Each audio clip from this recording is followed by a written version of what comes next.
from Colorado, and I'm acting as the moderator today. Our panelist today is Susan Morris from Washington and Allynn Riggs from Colorado. We're going to talk today a little bit about, and yes, we're related. We're gonna remember it's not on the tape. We're going to talk about styling today, and mostly about the styling that we should be teaching our new dancers, and what we believe that should be. And so our initial remarks are, what is it? What is styling? How should we be teaching? And what should our students, when they come out of a class environment, know in doing that? So I thought we'd start today with a little bit of opening remarks from our panelists, and so we'll start off with Susan Morris. Good morning. I have often thought of square dancing, learning to dance square dancing as a new language. And I frequently tell people, you know, the beginning classes, the basic moves are like the ABCs. You know, A is for apple, B is for ball. Then you combine them into other words. If we didn't learn those ABCs, we couldn't do much of what we do today. So if people are not learning the basics correctly, the handholds, then it makes their dancing career more difficult as they move up in the programs. So I have started stressing handholds, mostly because I've been injured myself with an incorrect handhold, or squares have broken down because of incorrect handholds, or body movements. So I'm stressing that more in my teaching, just so that dancers have an easier time learning. Because if if we were in college and didn't know our ABCs, we'd have a very challenging time. If you go up to plus and you don't know how to do the correct handholds for stars or arm turns, your squares get big, they break down, and nobody really knows why. So that's kind of where I'm coming from. And I'm Allynn Riggs, and as a participating partner in the teaching process, one of my personal focuses in the teaching is to dance smoothly and with everybody else. I grew up square dancing and had very good teachers in my parents, and dance is different than walking. So we try very hard to get all of our new dancers to recognize the difference between walking down the street or dancing down the street. And if they know that, they will enjoy it more and they will be around longer. So that's where I'm headed. All right, so one of the things about a session like this is it's not about us sitting here and telling you something. And I want to go back a little bit. Both Allynn and I have been a member of Lloyd Shaw Foundation. We have been involved in American folk dance as well as contemporary square dancing for decades. And one of the things that we were taught early on was that when you stand, the first part of styling is you. And this is sort of my message is, if I stand and I'm standing back on my heels and I've got my butt sticking out and you know, I'm just sort of relaxed, am I ready to dance? No. So the first part of styling is standing up, bending the knees, just slightly. Thinking about the fact that when I move forward, I want to think about a string running from my breastbone at a 45-degree angle out in front. And then I'm going to always keep that moving forward. And I'm going to slide my feet as I do it. Now, you have to start there when you teach is, so I can walk down the street, okay? As long as I don't pull the cord. But I can dance down the street. There's a difference there, isn't there? Even on carpet, you dance better when you slide your feet. You dance better when you stand up. Put your shoulders back. Be proud of yourself. That person that's 6'3", get them to stand up. Not go like this. So the most important, the first thing to think about in styling in my book is how do you stand. Now, you watch Susan walk down the street or walk across the floor. She's always standing up. You know you do that?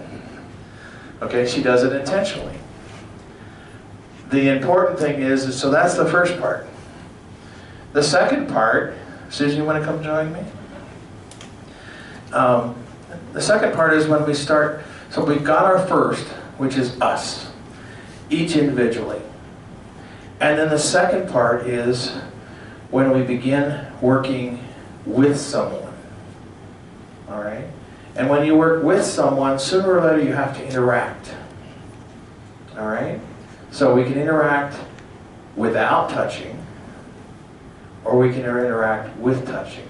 In either case, and I'll use this example, she doesn't know I'm doing this, but she can play along. If I wanted to do a half sachet, I'm going to counter dance around her and she's going to counter dance around me. In other words, spatially, we're moving around each other. Counter dancing. All right. I'm going to reverse half sachet, otherwise the microphone gets involved. All right. So now then we begin thinking about, well, how do we interact with hands? Now, when I started to dance, it was always gentlemen's hands palm up, ladies' hands palm down.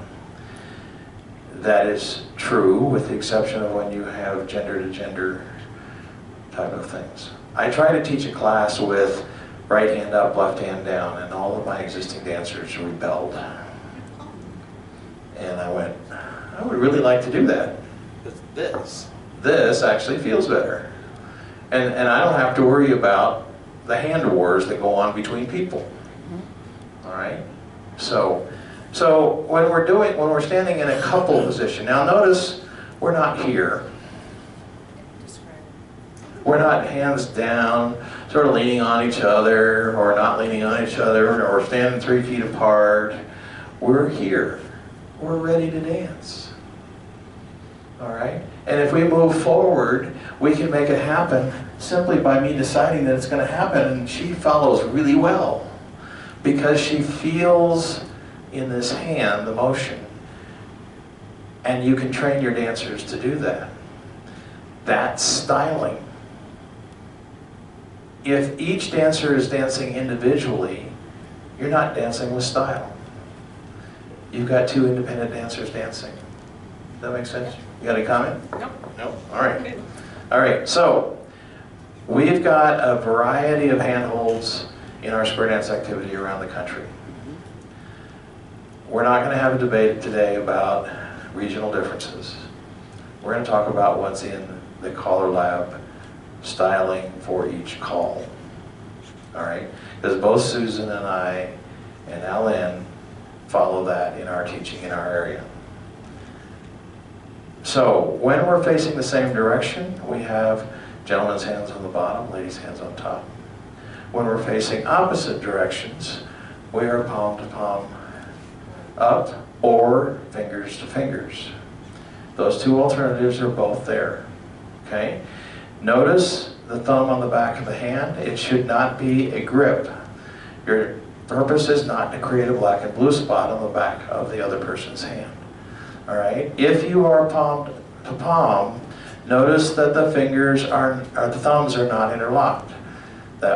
We've defined that is the one not acceptable handhold. So if you see thumbs like this, you have every right to walk up and move the one thumb around the other and say, that's dangerous. because it is. All right? So if you do this, now, if you are dancing in a group, as soon as you begin dancing with two people, now the question is this is the fishy part. All right, is there anything here? You know, if we're sort of like this, we can't counter dance, can we? No. Okay, we can't dance relative to each other. So we have to have enough of a presence that we know each other exists. All right, and if we turn, we want to have a little more so that we can help that turn happen. All right. The other thing that's happening here in dancing with style, so we've got the hands up in like a mini wave kind of situation, which we were just doing. Now we talk a little bit about leading and following, which is also part of this two-person interaction part of styling. If I was doing a right and left through, I would move this hand slightly forward to say we're going. All right? She would know, one, because the hand moved forward, and two, because I took my hand away so that we could do the right. Now, I want you to also notice, even without another person in front of me, what did I do? Anybody know what I did? I'll do it again. I made it a little more obvious. If you're doing something which is passing shoulders with someone in front, whether it's a pass through or a right and left through, doesn't matter. You're counter dancing relative to the other dancers. Make sense? Mm-hmm. All right. So when we go beyond two people, Allynn, you want to come to us? I really wish I'd gone after my head mic. So we'll do it this way. So I want you here. So now I have a partner in a corner, right? So again, notice my hands on the bottom. Notice that we may have tension between here. In other words, from the elbow, they're touching and the hands are touching. Now, my arm is not that much longer than hers, so there's a little bit of not that issue. When you dance with people that have significantly different arm lengths, there's still this possibility. But what's interesting about this is, if I wanted her to bring in front, I can direct her as a lead. I can direct her there. So whether I'm working with the person on my right or the person on my left doesn't matter. There's still the leading and following characteristics of this. And now I have two lovely ladies, one on either side of me, that I can do figures with. And whether, if I'm working across a square, I'm working in a circle, I've got my handholds for when we're dancing in normal dance position, a couple ready. Now when we're standing, say we're standing at home. You go and be number 4 over there. Now if you were to see my feet, you would notice that I'm not standing on my heels. I'm standing on the ball of my foot. Which means that if the caller says right and left through, the next one beat is there, I can actually do it right away. If you teach your dancers to be on the balls of their feet, then when the caller says heads square through or heads right and left through, they're going to do it on the next beat. If they're standing on their heels, waiting, heads right and left through, 1, 2, go. You have just lost 4 beats of music, or 2 beats of music at the beginning of the thing, of whatever sequence you're doing. If you ever wonder why your square can't do a singing call figure that's 64 counts long and get to the corner on time, it's probably because they were standing on their heels and they lost 2 counts before they even got started. Put that in the back of your head. Or their square is too big. All right. So all of this is rooted in this styling piece. I would like to have a group of 8 dancers come out here and make a circle. The fact is, I don't know whether we have enough for two squares, but I'd like to have I'd like you to participate in this, and all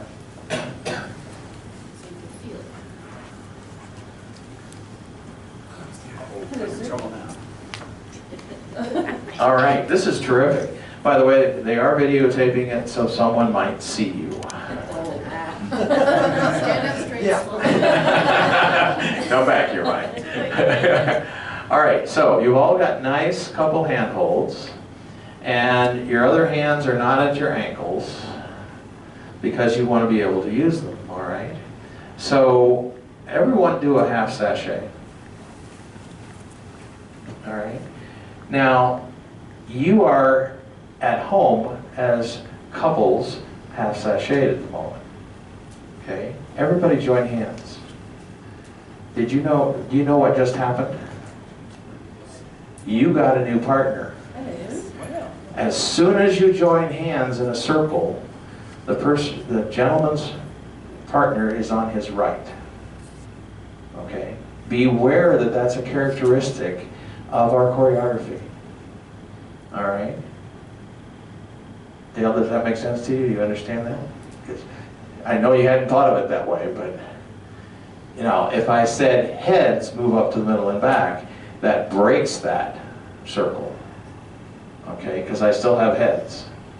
All right? But if I said circle left, it's very definitely you have a new corner and a new partner. All right? So, yes? I was always under the impression that it was when you All swung. right. They're not plugged in yet.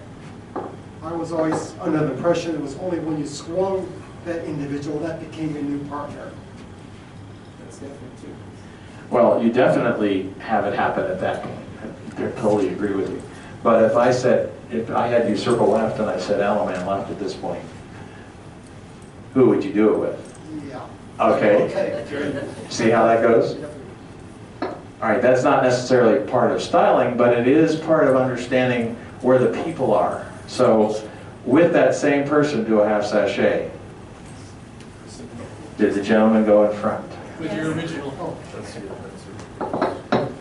All right. we were just talking about, I said same person. So I said same person for a reason. All right, so let's do this. Let's have head ladies take a hold of your corner and slide the line around to the right and face the side wall. I want a line. Oh, okay.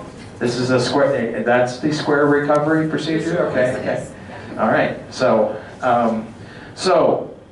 styling again. You're far enough apart at this moment, no, don't go together. I'm making a point. You're far enough apart in this piece of choreography that a forward and back is 4 counts forward, 4 counts back. Do it. 1, 2, 3, 4, 1, 2, 3, 4, all right? There are cases where you may have only a 2 count forward and back, and you have to read about that in your definitions. And we're going to emphasize definitions because both of us use this, all right? So, join hands, adjust so that you're at home. All right, so the little things I'm doing to set up squares and to move people around are things you can do in teaching a class, things you can get someplace and get back quickly. And it also teaches things as you go. You got any comments, Susan? I would like to have them slide out to that line again, just exactly where they were. So the other thing about this line, it's far enough apart to do forward and back in 8 steps. But if we were going to do a right and left through, it's going to take you 2 steps to reach that other person. So part of that counter dancing when we get into lines is to adjust them so that we can do the next call without having to take 4 or 5 extra steps and get 4 or 5 extra beats behind. So that's what I'm going to add to that. All right, so now I want you to think about, since we're here and she was talking about right and left through, let's actually think about a right and left through. All of you gentlemen are going to adjust slightly left as you do the right walk by, right? And ladies, you're going to be, you don't want to be bumping the other lady's left shoulder, but you have to be aware of it, all right? So do a right, left through. Do a right hand. Take out the left. Now, in my write-up, I talk about the fact that on a right and left through, the ladies went slightly ahead of the gents as you did it.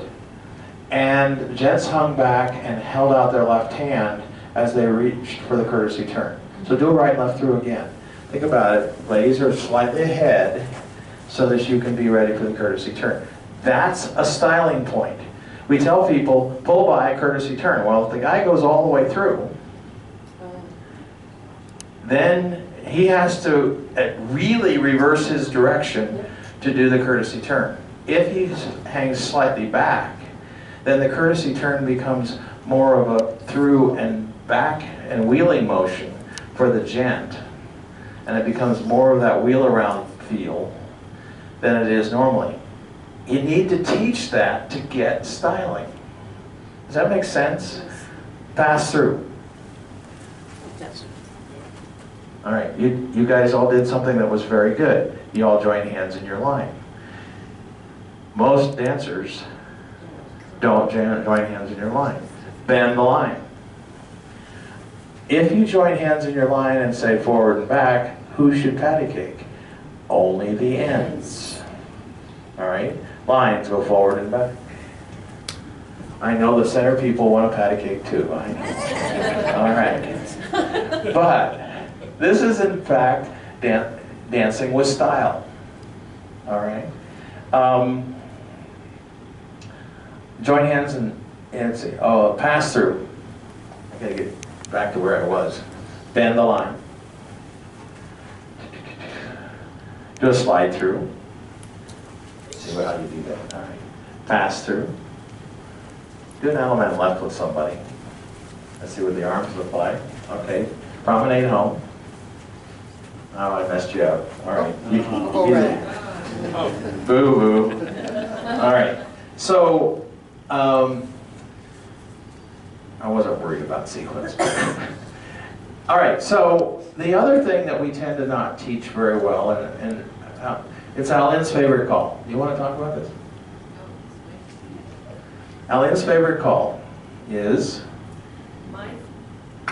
My favorite call is swing.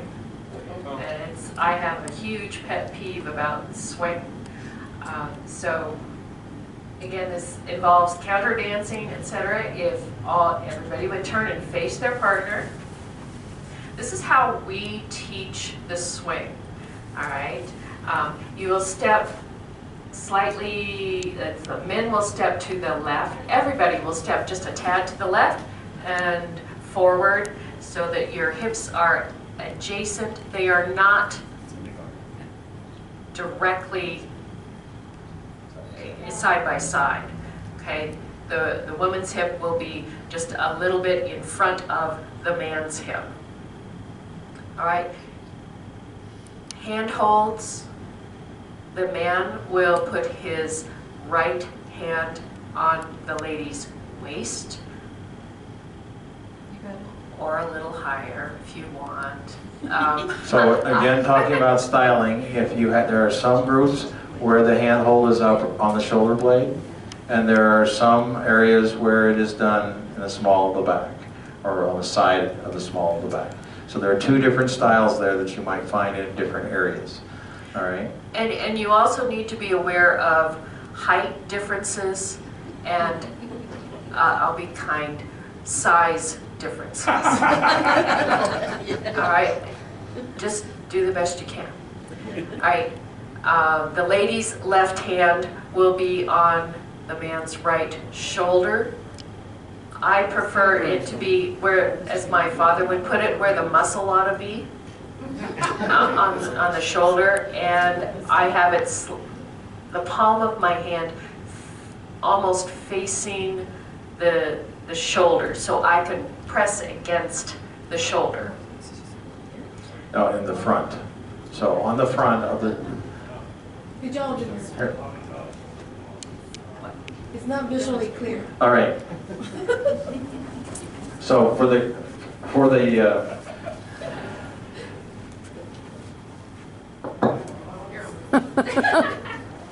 all right. So Okay, she has the one right, the fingers pointing. So her left hand is on the end of the shoulder, but slightly on the front. We always say so she can push him away, just slightly. One of the things that happens is if you put the hand on the back of the shoulder, the ladies get nervous and they pull you in, and then your butt sticks out. And then swinging is absolutely impossible. And it does not look good, and it's not style. Well, it's a different style. I don't know whether I can call that a different style or not.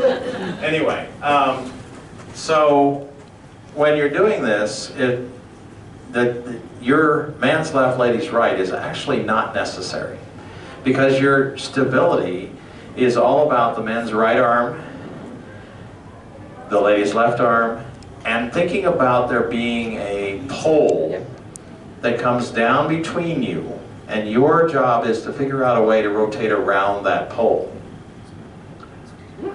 Yes, we're doing some pole dancing. Be careful with that dialogue. But so we get here, and then we say, okay, everybody put your foot on, and put your weight on the foot away from your partner. All right, so your foot nearest your partner is ready to go. All right, so now we're going to try a little game here. We're going to try to step on each other's heels. If you take that foot and reach around behind your partner's foot and step down and stand up, you're going to rotate. All right, and if you keep doing that, all right, if you keep doing that one after another, then you'll be able to do it. Let me show you a second.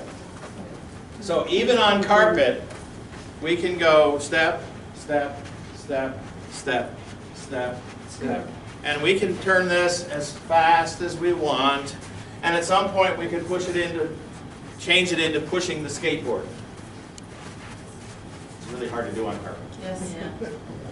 All right, so from the point of view of swing, one of our things, we go to dances and we get the I reach here and the lady takes my hand and goes, and I go, was that a swing?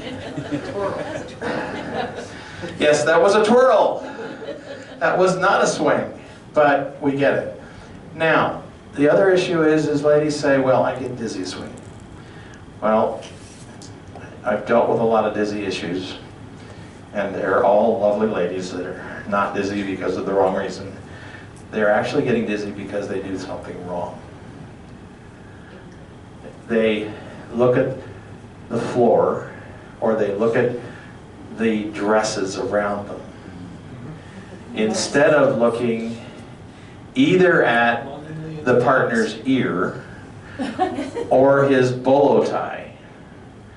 If they would look at a spot like his top of his breastbone or his ear,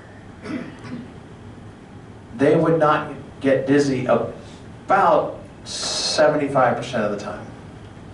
There are those who are always going to get dizzy, and I'm sorry, due to health reasons and so on. So beware of that.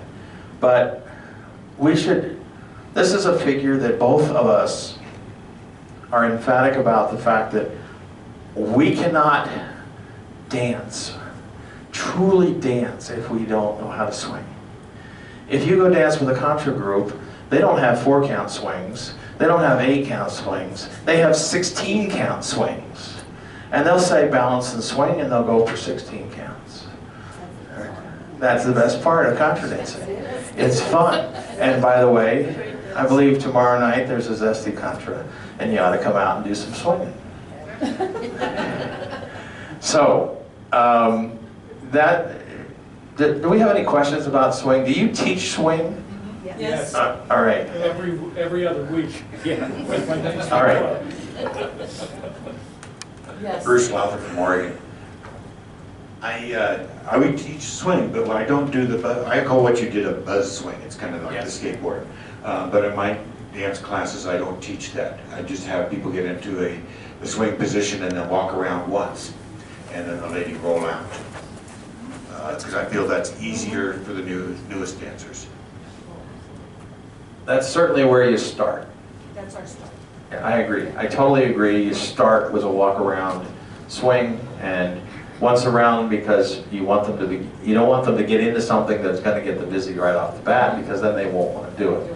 So if you do once around and you make sure that their eyes are up, that they're looking in the right direction, that they're counter dancing appropriately around each other, and I sometimes will do this in a big circle, and I will go around and say, okay, swing your corner, swing your corner, swing your corner, all the way around the circle. So everybody gets to swing everybody. And one of the advantages of that is I get to swing with all of them and help whichever ones I find that need additional help. And she gets to do the same thing with the gents. So as a teaching technique, if you are teaching swing, try it in a big circle in between other things you're teaching and swing everybody. It'll give you a chance to know that it's being done right. Any other questions about swing? Oh. Okay, as we wait for her to come up, doing it in a circle also cements the fact that when you finish a swing, you are facing into the center of the formation, and the right-hand dancer who you are swinging ends up on the right-hand side. So gents, you always place the woman or the person that you are swinging on your right side and face in or face to the next direction. It's very important to learn that that's the ending position of the swing. Linda Hustler from Oregon. We also teach swing. We teach both the walk around and the buzz swing. We also teach them how that it is the woman that determines how quickly they get out of the swing. They let her control that, and as well as having the gentleman keep his hand on her back until she is out of the swing and facing the proper direction. Yes, that is very important. It's part of, again, it's part of dancing and not just dropping the person out there. One of the biggest peeve I have about the swings is many of the gents that try to swing me, sort of, is their hand may be on my back, but there's a 1/4 inch gap between their palm and my back. There's nothing for me to counter dance against. I can push all I want. If I push like I'd like to, so that he can counter dance around me, I'm going to end up stepping backward. So we could probably spend an hour on swing. One of the things that I would just comment here in addition, you need to indicate on all the twirls and swings, you need to be able to indicate whether you want to participate or not. And so it's like when you meet somebody after a right and left grand, do you want to swing or not? And we include within our classes what we call defensive dancing, and it's not little tags that say don't twirl. It's places for a dancer to be, or positions that the dancers put themselves in that tell the other dancer what their intentions are. And so, for example, if you're doing a right and left grand, and I'll use this example here, and we're going to come, and I'm going like this. If she turns left face and holds out her hands, she's going to promenade. She doesn't want to swing. Okay? That's probably the most effective one I see used. I have seen ladies coming at me and they simply turn in the other direction, and obviously she doesn't want to swing. All right? So the other thing is if we're in a motion where there's a twirl indicated, if I'm coming up and out of a swing, and I'm thinking that I'm going to twirl, if that hand disappears, guess what? I'm not twirling. So again, those are things to teach your dancers to allow them to dance smoothly and with style, but within their choice of making choices about their dancing. So dancing with style is not always about everybody has to twirl at the same time. That's exhibition dancing, not necessarily dancing with style. Okay? I have, why don't you guys have a seat? I want to talk about, you guys have been standing up too long. On the swing side, Susan, you got any other comments? Not on the swing. All right. So, I don't know what that means, but so we talked a little bit about handholds. We talked about the interaction between people, and we talked about being in a circle and the dynamics of the team working together. So, what other aspects of dancing would you need to create in order to dance with real style? And you're going, okay, I have no idea what he meant by that. I'm actually not going into the figures. I'm going to tie them into the music or something. We're going to see whether this actually works. So, while this thing is getting its head to think straight, that's my computer, by the way. Dancing with style also involves the fact that you have yourself, you have people on either side of you or in front and back of you. Now, who else is involved in the square dance? The caller. Dancing with style means that you need to be able to sync what you're doing with what the caller's saying. Now that's a little bit, there's a dual responsibility there.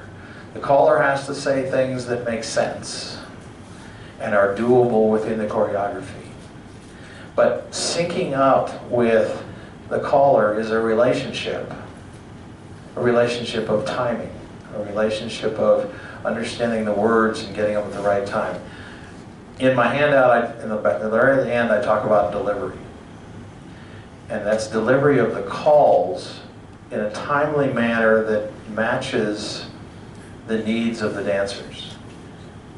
The other part of that responsibility is the dancer's responsibility to dance the call with the timing that it's supposed to be done.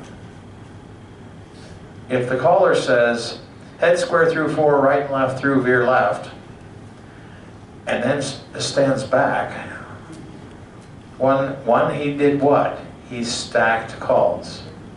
Years ago, we used to do it all the time.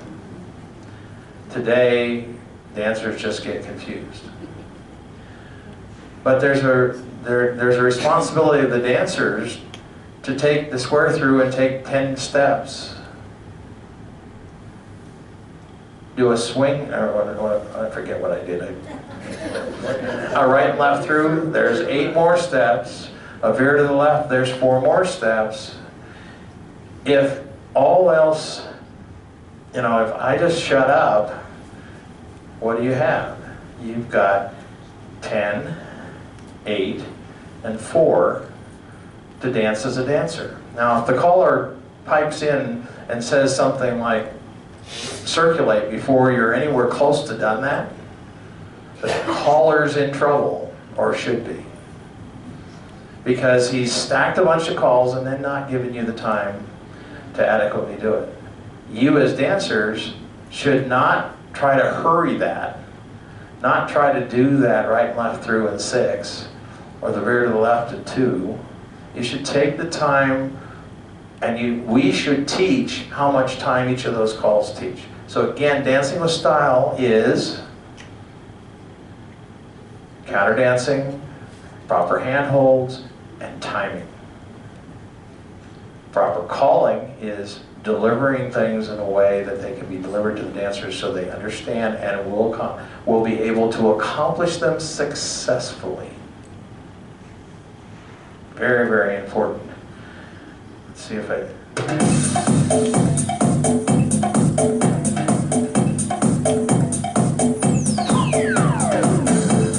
So, the first thing, we're talking about the caller. What's the next thing? The music. All right. Everybody tap a toe. All right. Can you hear the beat of the music? There are people in this world that don't know that where that tapping is.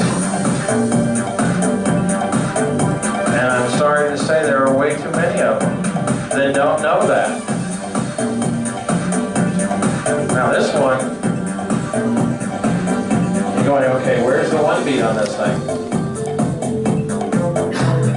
1, 2, 3, 4, 5, 6, 7. 1, 2, 3, 4. This is not a great one. It's not very well phrased, but it's got a real strong beat. So if you, in your styling, are teaching them to take one step on every beat of the music, they can do this. And they're sliding their feet because we're dancing now. And all of this fits together. Now, so every piece of music you use, the question will be, how do you get your dancers to take a step on every beat of that music? For the tape, we have dancers that to that music, maybe I can do this. This is really, really hard for me. You know, they get out here and stand here and you say, heads right, left, through.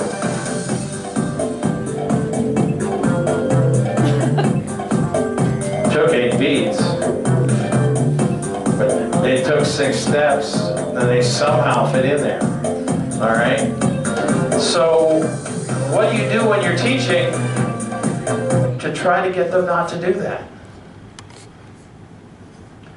You get them to think about the beat of the music, and you get them, you know, over the weekend we were talking about dancing to the music and calling to the music.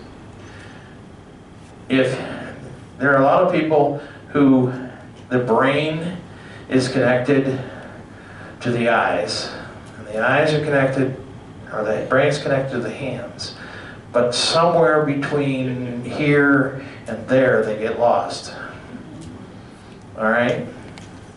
So Cal Campbell says that one of his things that he talks about is that we really ought to be getting people to begin connecting to the beat of the music through simply clapping. And this is what I refer to as my boring piece of music. It does it for 3.5 minutes. Okay. So if you've got a new class and they've got some problem with this, ask them to stand in a circle and everybody claps the music.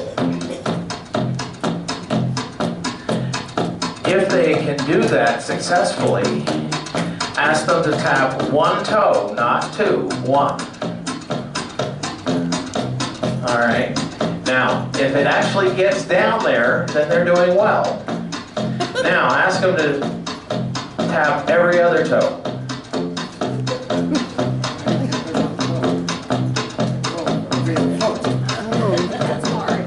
That's hard. Because you're a dancer, okay? Dance to the music. It will be almost impossible for the people who cannot even hear the beat of the music, okay? So this is something we need to teach. Because if we teach this, they're going to dance with style. Comments? Not on this? So, all right, so we talked about, and the thing I think that's pretty important for you guys to think about, it's a layered approach. First of all, we'll go back and review it quickly. I have to be the dance in style, meaning I have to stand tall, I have to put weight on the balls of my feet, I have to be ready to dance, I have to be not asleep. Okay? Then, if I'm dancing with people on either side of me, I have to connect with them with a proper handhold. Next, I have to connect with the music. The little exercise we were just doing. And the next, if the caller says something, I have to be ready to do it. And I have to move with them. So does that progression make sense? This is one of the areas that makes square dancing hard. You guys are going, no, that's not hard. I will tell you that there's probably a third of the population that we teach that this is hard. And so don't underestimate the time necessary to do this. All right, moving on. So once you are working with your partner and the other people in the square and the music and the caller, one of my emphasis is proper handholds, particularly handshake handholds and courtesy turn handholds. So, my demonstration group. Okay, so we'll start with the courtesy turn. So, on a courtesy turn, the man's hand should be left hand palm up, for her to put her left hand palm down, and then if you've kept current on your definitions, she has a choice of where she puts her hand. It can be behind her right hip, and he can place his in there, not grip it, or she can leave her hand free to do the skirt work, do a courtesy turn. The other part of this is they both have to move their own bodies. Up in our area, we recently had a class on left and right hand dancers, so everybody switched. The boys were dancing the right hand and the girls were dancing the left hand. I can't tell you how many boys were expecting the girls to drag them around because, oh, they drag the girls around themselves. It's not styling and it's not dancing if somebody's dragging somebody else. Now, okay? The thing that I'm seeing a lot of, though, is the incorrect hand hold, that the left hand is a handshake hold instead of that, which is going to wrench somebody's wrist or arm. So, pay attention. I don't know where they learned that. It is being taught in the Midwest. It is being taught in the Midwest? Well, maybe none of my new dancers, none of my experienced dancers learned to dance in the Midwest, though, so I don't know where they're getting it, but, okay. It's a regional thing. Is And it? it just drives, there's a gentleman will grab me that way and I'll flip my hand around so he cannot do that because that does hurt. It does. I don't think it's taught as much. Say something, Jim. Jim Wass, Riverdale, Maryland, and I don't think those kind of grips are taught as much as they are not untaught when you need to do that. Gotcha. Yeah, right. So I'm trying to unteach my experienced dancers. Then for the handshake hold, I didn't know this was an issue until a couple of summers ago. I was dancing at a higher level dance with a longtime caller's partner, and I got the handshake with the shake and the yank. And it's like, really? So call it a handshake hold, but there's no handshake in it. It's just a touch, walk by, and when your shoulders are adjacent, let go, so that you have your next hand ready. Right, there's no handshake involved. The other is arm turns. Okay. One of the things that, as you're doing this handshake hold, if you need to stress the fact that as this hand goes by the outseam of my pants, I must let go, because otherwise I will not move forward. If I hang on, and this is what is happening in your groove. If they hang on, we both turn. Yeah. And now we're not on the line we need to be on. And it has to do with the fact that we need to think about this almost as a touch and go. And you can use that terminology to get you so that you're not turning. Right. I frequently say it's like fishing, it's catch and release. That's a good So, yes, Mike. Mike Breska from Anchorage, Alaska. That business of not letting go soon enough is especially a problem with the right and left through. It'll cause the girl to turn to the right, away from her partner, and she's not there for the courtesy turn. And it will be a problem in square through because you'll end up in somebody else's square. And that's an issue. My name is Loretta Horner-Miller, Albuquerque, New Mexico. Is this the official CALLERLAB right and left grand hold? The handshake? It is a handshake, yes. Then, because I have arthritis really bad in my hands, and most people I come to do this. Right half grand? Yeah. Oh, no. So I will tell you, Is that regional? Is that what we're talking about? well, it may even be local. I will tell you that the Rocky Mountain region danced that way up until the early 80s. Because that was actually everything we did, right and left throughs, grand right and lefts, square throughs, were all done hands up in the style, in that style until the early 80s. Well, actually it was a little earlier than that. When CALLERLAB came out with their styling guide and said, this is the way you do it, I changed the way I taught. And that happened in the early 80s. But it's this. It's this. Now, one of the things to be aware of, and because of the people like you who have arthritis, this is not a crush grip. It is not a handshake with a grip. It is a palm to palm with a little bit of angle so that you have something to pull on, but there's no grip there. All right? There's no grip in this. We can pull by and use each other to pull on without causing pain for those people who have arthritis in their hands.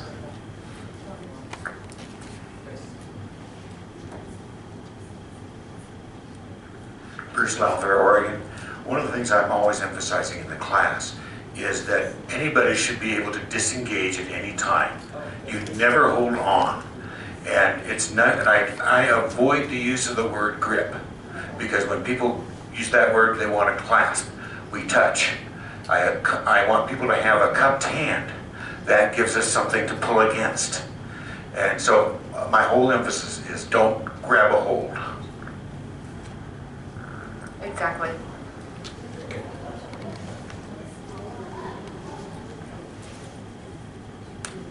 Linda Tomeyer from the Seattle area. The other thing that we always emphasize in our classes, you'll hear right hand pull by, left hand pull by, right hand pull by. It's never a pull by. It's right hand contact, walk by the person and let go. Yeah, thank you, Linda. Yeah, I avoid the pull by also. It's a walk by and there's no grabbing also. The other part is arm turns. We're coming down to the end here. So arm turns. They say arm turns for a reason, and an arm turn is not a hand turn. Correct. And I have always seen DARs with hand grips or flutter wheels with hand grips, and it's really halfway between the wrist and elbow. Don't grab elbows. There's several benefits for this. One is you can help each other. Use each other's centrifugal force. The other, it keeps your square smaller. So that helps the square stay together. That's the working together. Notice, back up. This is not an arm turn. This is, face the window. My point is that people do arm turns this way. Okay, notice the arms are almost straight between us. We have no guidance, no control, no nothing. The only way to do this is, the only way to create control is to grab. People grab here because they want to do it. If you stand a little closer, and you make those arms perpendicular to the line between the center of our bodies, now we can lean apart from each other gently, and we can turn without grabbing. You see the difference there between those two? You need to teach that. Because you say right arm turn, and they walk up, and their arms are out, and they just walk around like this.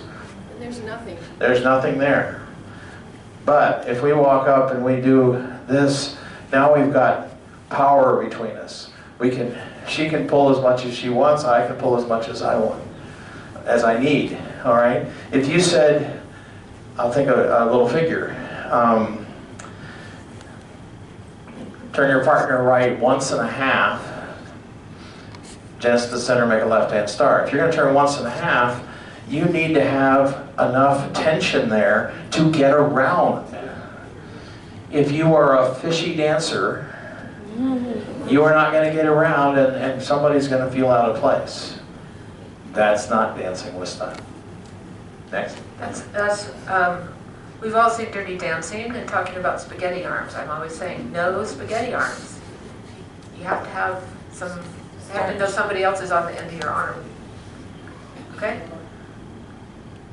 So part of styling also is keeping your squares small, touching hands at the end of every call, working together as a team. It is a team sport. If you're trying to do your own thing, and you're leaving somebody behind.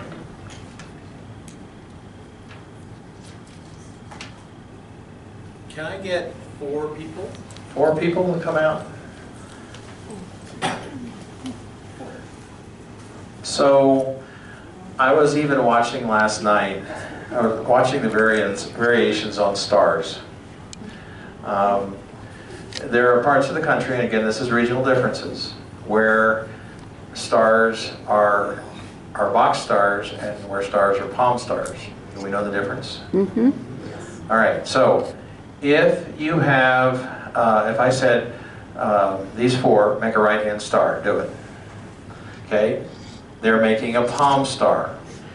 The CALLERLAB definitions say that if the palm star is mixed gender and everyone's moving forward, then it is a palm star. Okay, if everyone is moving backwards, it's a box star, and that's a back. Turn that star forward. Just so everybody can see. Everybody can see what it is. Okay? There's a difference between the box star. Okay, that's enough. If you're making your palm star, we actually look at it. So turn and face as couples for a moment. All right. So if the gentlemen put their hand in palm to palm, and the ladies put their hands on the back of the palms, palms up, you have a really nice star. If you turn your hands just slightly, everybody to the right, or the gents to the right a little bit, then your fingers move a little bit, and the ladies' fingers move with you. That's a nice palm star. It feels good, and the ladies can push on those gents for stability. Okay? You will never get people doing palm stars like this, but this is ideal. I like it. Okay? So, thank you. When the stars, the way the definitions are written, I believe, correct me if I'm wrong, Susan, because I think you're closer to them than I am. If the stars are of the same gender or mixed gender, and they're moving forward, they're palm stars. If they're backing up stars, anybody's backing up, they're box stars. I see a lot of box stars on forward-moving stars, and it confuses some of us that don't go there. So be aware that those are, again, regional differences.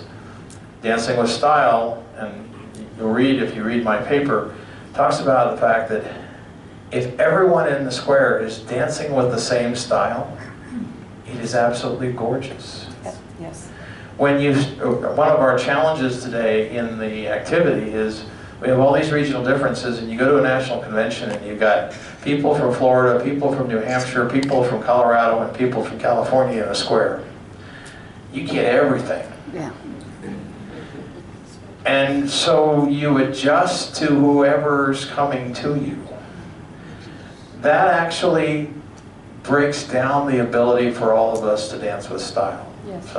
So I would like to see, you know, if I go to New England, which I did when I went to Springfield, Massachusetts, I desperately tried to dance the way they do. I was somewhat successful because I wanted to dance with the style of the majority of people that were in my square. Okay? So I, as a dancer, go out there and dance the style of the people that are in my square. I try. Every once in a while I can find a group that I can go, yeah, I can meld into this group. But that's dancing with style. All right, so we've got 5 minutes. Do we have any questions? Come up.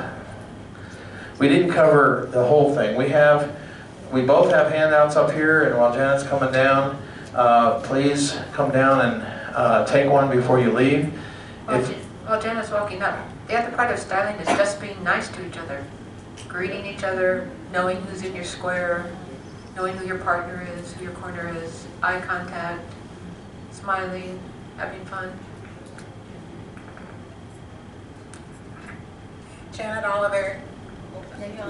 Okay, Janet Oliveri, North Point, Colorado. So we've just spent over an hour talking about styling, handholds, and this is barely scratching the surface. Yes. How do you address this when the clubs are asking us to do lessons in 15 weeks? So, first of all, that's why I've rebelled, Janet, and do my own thing. That's part of the reason why I've rebelled. I generally teach my own classes, and I generally, that allows me to teach in 25, 30 weeks. I encourage people to think about what you have to teach and getting enough time to do it. Now, if you have to do the class in 15 weeks, because that's what they said, then you have to insist that they have a workshop program after that that'll allow you to take the basics you taught and enhance them. Whether that's done through workshops, whether that's done through a half-hour workshop before every dance, you have to get that more time to get them there. Styling, you know, when we went from, it was not long ago that I looked at the number of hours for teaching basic, because they just changed it. I think it's 56 hours to teach basic. All right, when they divided the lists, they gave, and it's another 30 hours or something like that for mainstream. That's what CALLERLAB recommends. That's not what the clubs are giving us to teach. So recognizing that it's going to take that many hours to do, Susan's looking it up. It's 44 for basic. 44 for basics. All right, 10 off. All right, so that means that just the basic program, which is currently 51 Yes. calls, is supposed to take 22 weeks, 22 two-hour sessions, not including the additional 18 calls or 17 calls that take you to mainstream. So one of the things is we as teachers and we as members of CALLERLAB need to say, how do we achieve this number of hours for our class people? If you want us to get them to your club in, I'll say, 40 hours of instruction at mainstream, are you willing as a club to be dancing at their level of ability? That's a club decision, because what you as a club, as a caller have to say is that's where they're going to be at that period. Now you can teach what's referred to as the standard application only, and yes, you can get them through all the figures. But what we lost when we started reducing the number of weeks, a number of sessions. We lost history, we lost courtesy, we lost styling, we lost some of the sociability because we're pushing so hard. And there's a collection of dancers that's not their goal, and so we lose some dancers. So Janet's fully aware of what we do and what we're saying. You're totally right. I think we as professional callers have to push back a little bit. Right, and the other thing that I've started doing is I have the luxury of having 22 or 23 weeks to go through mainstream. But when I teach courtesy turn, it's like this is going to be at the end of several calls farther down the road. Learn it correctly now, that makes those calls that much easier. Same when we do Allemand left or arm turns. Learn them now because we are going to do that more often throughout the list. If you teach it correctly at the beginning, then I think it will make the teaching easier toward the end.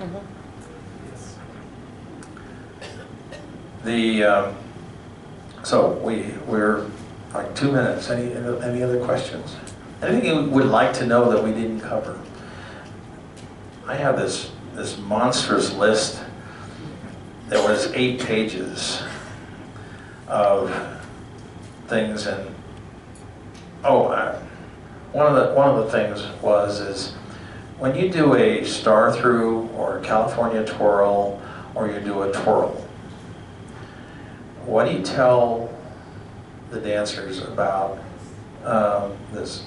Not here a second, please. One of the things about all of these, let's say we're doing a star through, okay? So a star through requires that the hands go over the lady's head. Now, I tell people right off the bat in teaching that this is a sky hook, not a crank. Okay? So when you're raising the hand, first of all, the lady is helping adjust the height of that hand. My comment is she gets to help adjust to make sure she doesn't get her hair messed. All right? And I don't have to duck. And she shouldn't have to duck. And so as she goes under, her hand is turning in mine. And we can come down. Okay? So even if if I was doing a twirl, again, it's up here, she's defining height, and she's turning under it, and her hand's adjusting to mine. I'm not holding on with this and causing this to turn. That's a hugely important characteristic, and all you guy callers, all the ladies will appreciate you more if you teach that. It's a sky hook, not a crank. So a little message that I use, and it seems to work. Yeah. How do I do box the net? All right, so we've been dancing long enough. We tend to do it fingertip to fingertip and do it around this way. All right. Now, there's several teaching it as a ball and socket. Okay, nothing wrong with this. The most important thing about a box the net is as we do it, her hand needs to rotate in mine, but I want to come out here in a handshake because that's where it ends. It doesn't end here, it ends here. And it doesn't end facing some caca direction. It starts toes to toes and it ends toes to toes. And as a teaching hand, I always say, box the net and smile at her. Or him.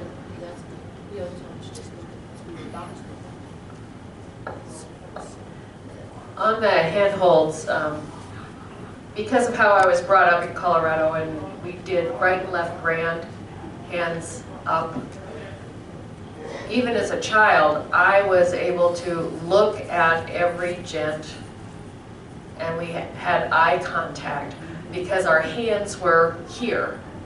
We weren't looking for them. This is my, yeah. So even with the handshake right and left grand, we know approximately where those hands are going to be. You can glance down, but then I want you to look at me as I'm coming by. I give great smiles, okay? I want to see who I'm dancing with. And most people are out there like this, okay? That's not dancing with me. That's going through a motion. So talk about, connecting. It's not just the physical connection between two or more people. It's more of almost an emotional connection because of the eye contact. And teach people how to smile.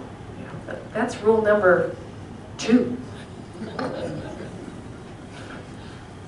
Yes, we will not go into that right now. We're out of time, but I want to thank you very much for coming today, and thank Susan Morris, Allynn Riggs, and Bob Riggs as this panel.